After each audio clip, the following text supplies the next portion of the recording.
Hello സുഹൃത്തുക്കളെ, നമസ്കാരം. നമ്മുടെ പുതിയൊരു വീഡിയോയിലേക്ക് എല്ലാവർക്കും സ്വാഗതം. നമ്മുടെ ഇന്നത്തെ വീഡിയോ പച്ചക്കറി കൃഷിയാണ് കേട്ടോ. നമ്മളിപ്പോൾ ഒരു വീട്ടമ്മയുടെ പച്ചക്കറി കൃഷിയാണ് ഈ കാണുന്നത്. വെറും 4 അടി വീതിയുള്ള ഒരു സ്ഥലത്താണ് ഇതുപോലെ കൃഷി ചെയ്യുന്നത്. ഫുള്ള് ഗ്രോ ബാഗ് ഇങ്ങനെ നിരത്തി വെച്ചിരിക്കുകയാണ്. ഇതിനു മുൻപ് ഇവിടെ ഫുള്ള് ചീര കൃഷിയായിരുന്നു. ഇവിടെ ഇപ്പം മെയിനായിട്ട് പച്ചമുളക്, വെണ്ട, വഴുതനങ്ങ ഇവയാണ് കേട്ടോ. ഇപ്പം ഗ്രോ ബാഗുകൾ ആവശ്യമായിട്ടുള്ള മണ്ണെല്ലാം ഈ വീട്ടമ്മ പുറത്തുനിന്ന് കൊണ്ടുവരികയാണ്.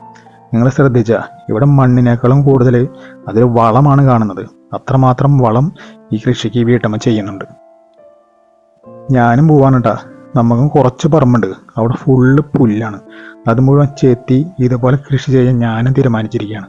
അപ്പോൾ നിങ്ങളും നിങ്ങൾക്കുള്ള സ്ഥലത്ത് ഇതുപോലെ അടിപൊളിയായിട്ട് കൃഷി ചെയ്യാം. നമ്മുടെ നാട് ഫുള്ള് കളറാവട്ടെ. അപ്പോൾ അടുത്ത വീഡിയോയിൽ വീണ്ടും കാണാം. ഒരിക്കൽ കൂടി എല്ലാവരോടും താങ്ക് യു.